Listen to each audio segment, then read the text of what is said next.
गांव के कोने में एक पुराना पीपल का पेड़ था, जिसकी शाखाओं पर अनगिनत चिड़ियों का बसेरा था। हर सुबह जब सूरज की पहली किरण धरती पर गिरती, तो इन चिड़ियों के कलरव से पूरी फिजा गूंज उठती। इन्हीं शाखाओं के बीच एक कोटर में एक जोड़ा कबूतर भी रहता था, नीला और सुभागी। दोनों की जोड़ी गांव में प्रेम का प्रतीक थी। लोग कहते, अगर सच्चा प्रेम देखना हो तो नीला और सुभागी को देख लो।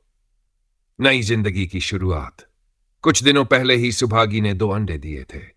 नीला उसकी हर तरह से देखभाल कर रहा था। जब सुभागी अंडों को से रही होती, तो नीला दाना पानी की तलाश में उठ जाता और शाम होते ही लौट आता।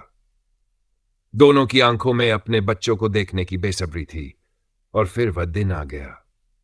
अंडों में हल्की हल्की हलचल होने लगी। चूजों ने अपने छोटे छोटे पंजों से खोल को दरकाना शुरू किया, और कुछ ही पलों में 2 नन्हे प्यारे बच्चे दुनिया में आ गए। सुभागी और नीला खुशी से झूम उठे। वे अपने पंखों से बच्चों को सहलाते, उन्हें प्यार से अपनी चोंच से चूमते। उनकी ये छोटी सी दुनिया अब पूरी हो गई थी। मौत की आहट। लेकिन हर खुशी के पीछे एक साया जरूर होता है। गांव में एक शिकारी था, बंसी। वह पक्षियों को पकड़कर शहर में बेचता था। उसके पास बड़े बड़े जाल और पिंजरे थे, जिनमें वह मासूम परिंदों को कैद करता और फिर बाजार में ऊंचे दामों में बेच देता। बंसी की नजर बहुत पहले से नीला और सुभागी पर थी। उसने सोचा कि जब इनके बच्चे थोड़े बड़े हो जाएंगे तो पूरे परिवार को एक साथ पकड़ लेगा, ताकि उन्हें महंगे दामों में बेचा जा सके। सुभागी की बेचैनी। सुभागी पिछले कुछ दिनों से अजीब सी बेचैनी महसूस कर रही थी। उसे लग रहा था जैसे कोई उनके घोंसले को देख रहा हो। उसने नीला से कहा, मुझे बहुत डर लग रहा है नीला। लगता है जैसे कोई हमारे आसपास मंडरा रहा है। नीला मुस्कुराया, अरे पगली, जब तक मैं हूं, तुम्हें और हमारे बच्चों को कोई छू भी नहीं सकता। लेकिन उसे क्या पता था कि मौत सिर पर मंडरा रही थी। काल का जाल। एक रात जब घना अंधेरा था और पूरा गांव गहरी नींद में था, बंसी अपनी लंबी बांस की छड़ी और जाल लेकर आया। उसने जाल को ऊपर उछाला और पीपल के उस हिस्से पर डाल दिया जहां नीला और सुभागी अपने बच्चों के साथ थे। अचानक एक जोरदार झटका लगा और पूरा घोंसला हिल उठा। सुभागी ने पंख फैला लिए, बच्चों को बचाने के लिए चीख पड़ी, लेकिन शिकारी की मजबूत पकड़ से खुद को छुड़ा नहीं सकी। नीला ने पूरी ताकत से उड़ने की कोशिश की, लेकिन जाल उसकी गर्दन और पंखों में उलझ गया। सुभागी भी छटपटाने लगी, लेकिन जाल में बुरी तरह फंस गई। उनकी आंखों के सामने उनके छोटे बच्चे सहमे हुए थे, जिन्हें वे अब कभी दाना नहीं खिला पाएंगे। सुबह जब सूरज उगा, तो पीपल के पेड़ पर मातम पसरा था। न तो चिड़ियों का चहचहाना था, न ही नीला और सुभागी की गुटरगूम। पत्तों पर सिर्फ टूटे हुए पंख बिखरे थे, और घोंसले में अकेले छूट गए 2 नन्हे बच्चे, जो अपने माता पिता की राह तक रहे थे, लेकिन वे कभी लौटकर नहीं आए। नीला और सुभागी को कैद हुए 2 दिन बीत चुके थे। शिकारी बंसी उन्हें अपने घर के अंधेरे कोने में टंगे पिंजरे में बंद कर चुका था। उनके साथ कई और पक्षी भी थे, कुछ घायल, कुछ डरे हुए, तो कुछ पूरी तरह निराश। लेकिन नीला और सुभागी की आंखों में सिर्फ अपने बच्चों की तस्वीर थी। वे घोंसले में अकेले छूट गए 2 नन्हे जीव, जो बिना दाना पानी के भूख से तड़प रहे होंगे। मासूमों की लड़ाई। पीपल के पेड़ पर अब पहले जैसी चहचहाट नहीं थी। उन 2 छोटे बच्चों को बाकी चिड़ियों ने घेरा हुआ था। गौरैया, तोता, बुलबुल, सब उन्हें कभी अपनी चोंच से सहलाते, कभी उनके पंखों पर प्यार से थपकी देते। लेकिन कोई भी मां बाप की कमी पूरी नहीं कर सकता था। बच्चे कमजोर हो रहे थे। उनके पास अब कोई नहीं था जो उन्हें सुरक्षा दे सके। हवा में उड़ने के लिए हिम्मत चाहिए थी, और उनकी हिम्मत तो मां बाप के साथ ही चली गई थी। बंसी की निर्दयता। इधर बंसी शहर जाने की तैयारी कर रहा था। वह सुबह ही बाजार में पंछियों को बेचने वाला था। लेकिन रात के अंधेरे में कुछ ऐसा हुआ जिसने कहानी को बदल दिया। जब रात का सन्नाटा गहरा हो गया, तो पीपल के पेड़ की सभी चिड़ियों ने मिलकर एक योजना बनाई। स्वतंत्रता की उड़ान। सैकड़ों चिड़ियों का झुंड बंसी की झोपड़ी की ओर बढ़ा। तोते अपनी तेज चोंच से झोपड़ी की छत के तिनकों को काटने लगे, जबकि गौरैया खिड़की के झरोखे में घुसकर रस्सियों को खींचने लगी। बुलबुलों ने मिलकर पिंजरे के दरवाजे को धक्का देना शुरू किया, और उधर नीलगायों की दौड़ से बंसी की झोपड़ी हिलने लगी। अचानक एक जोरदार झटका लगा और पिंजरा जमीन पर गिर गया। नीला और सुभागी को मौका मिल चुका था। वे तेजी से फड़फड़ाए और आखिरकार पिंजरे से बाहर निकल आए। बाकी पंछी भी आजाद हो गए। मां बाप की वापसी। नीला और सुभागी बिना रुके, बिना सोचे पूरे दम से उड़ने लगे। उनके मन में बस एक ही ख्याल था, अपने बच्चों तक पहुंचने का। रात के अंधेरे में भी वे पीपल के पेड़ को पहचान सकते थे। जैसे ही वे वहां पहुंचे तो बाकी चिड़ियों ने खुशी से चहचहाना शुरू कर दिया। उनके बच्चे अब तक बेहद कमजोर हो चुके थे, लेकिन जैसे ही उन्होंने अपनी मां और पिता की गुटरगून सुनी, उनकी बुझी आंखों में एक चमक आ गई। नीला और सुभागी ने अपने बच्चों को अपनी चोंच से छुआ, उन्हें पंखों में समेट लिया। बच्चे अब भी उड़ नहीं सकते थे, लेकिन अब उन्हें डरने की जरूरत नहीं थी। उनके मां बाप वापस आ चुके थे। अंतिम संदेश। बंसी ने जब सुबह अपनी झोपड़ी की हालत देखी तो उसे समझ आ गया कि प्रकृति से खिलवाड़ करना आसान नहीं। गांव वालों ने भी उस पर नजर रखनी शुरू कर दी और जल्द ही उसे पक्षियों का शिकार करने से रोक दिया गया। पीपल का पेड़ फिर से चहचहाने लगा। नीला और सुभागी अपने बच्चों को धीरे धीरे उड़ने की ट्रेनिंग देने लगे। और एक दिन जब सूरज की पहली किरण आसमान में फैली तो उन बच्चों ने पहली बार अपने छोटे पंख फैलाए और अपनी पहली उड़ान भरी। आजादी की उड़ान, अपने अस्तित्व की उड़ान।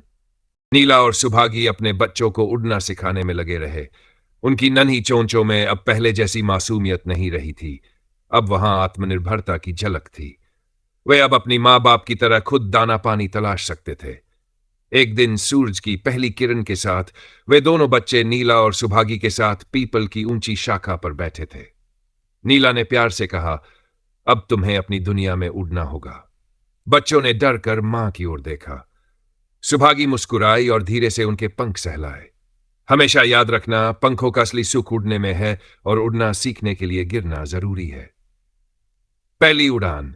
नीला ने धीरे से अपने पंख फैलाए और एक लंबी उड़ान भरी। उसका बड़ा बेटा हिचकिचाया, लेकिन फिर उसने भी हिम्मत जुटाई और हवा में अपने छोटे पंख फैला दिए। कुछ सेकंड के लिए वह हवा में तैरता रहा, लेकिन फिर अचानक नीचे गिरने लगा। सुभागी और दूसरा बच्चा घबरा कर चिल्लाए, लेकिन नीला शांत था।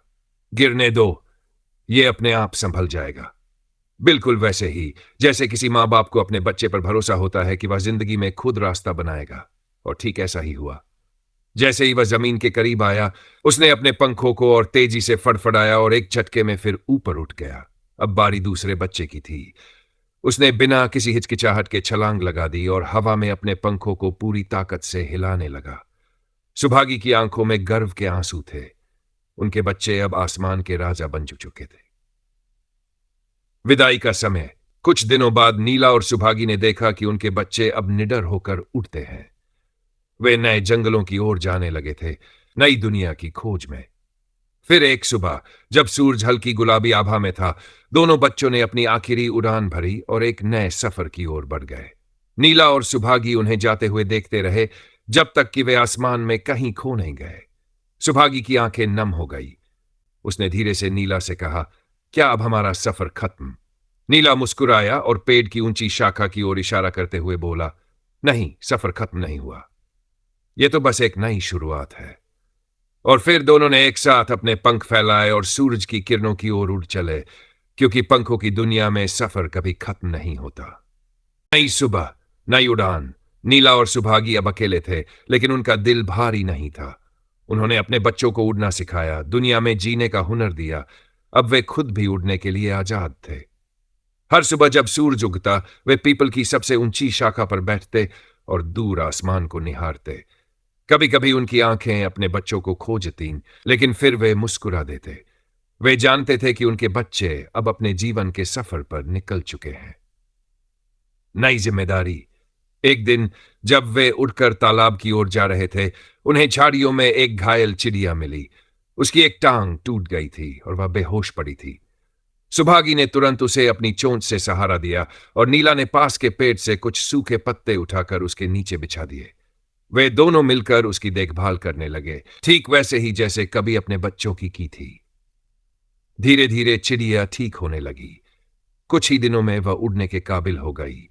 जाने से पहले उसने नीला और सुभागी की ओर देखा और सिर झुकाकर जैसे शुक्रिया अदा किया।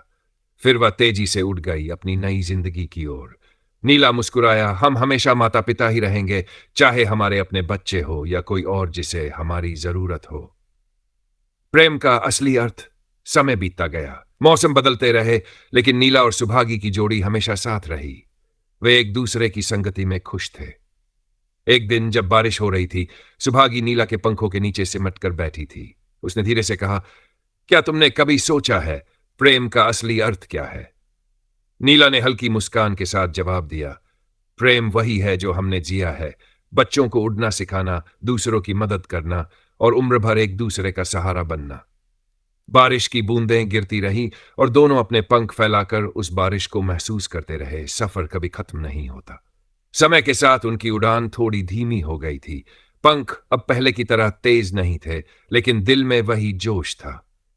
एक दिन जब सूरज की पहली किरण पीपल के पत्तों पर पड़ी, तो गांव वालों ने देखा कि नीला और सुभागी हमेशा की तरह शाखा पर नहीं बैठे थे।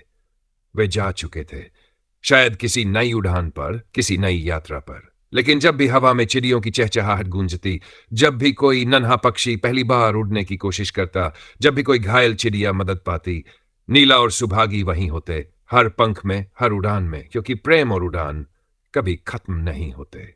और सुभागी अब किसी को दिखाई नहीं देते थे, लेकिन उनकी कहानियां हवा में घुल चुकी थीं। पीपल का पेड़ अब भी खड़ा था, उसकी शाखाओं पर नई चिड़ियों के घोंसले बस चुके थे।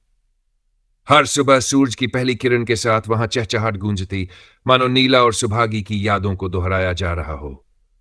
एक दिन जब सूरज ढल रहा था, वही दो नन्हे पंछी जो अब बड़े हो चुके थे लौटे। वे अपने माता पिता को खोज रहे थे, लेकिन उन्हें शाखाओं पर नहीं पाया। बड़ा बेटा धीरे से फुसफुसाया, मां पिता कहां गए? छोटे ने चारों ओर देखा और फिर मुस्कुराकर आसमान की ओर देखा। वे यही हैं, हर उस उड़ान में जो कोयली पर भरता है, हर उस शाखा में जो किसी को सहारा देती है, हर उस हवा में जो पंखों को सहलाती है। अब वे खुद माता पिता बनने के लिए तैयार थे।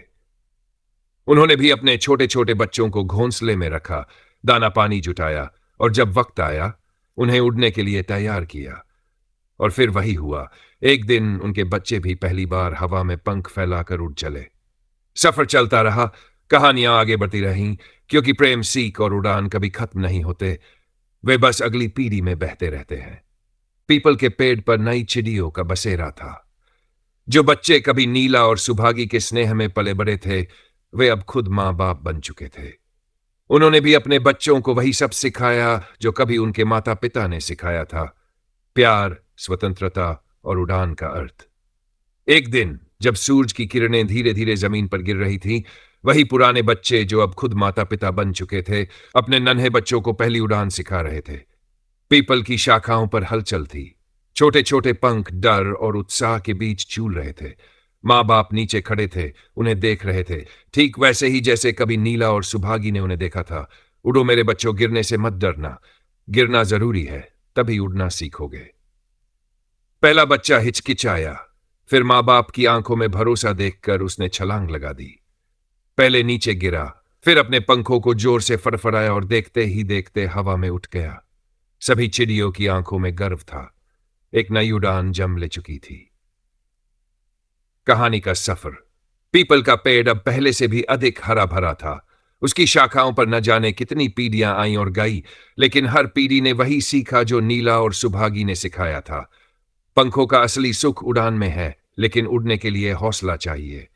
आज भी जब हवा पीपल के पत्तों से गुजरती है, तो उसमें एक नर्म सी फुसफुसाहट सुनाई देती है, मानो कोई कह रहा हो, हम यही हैं।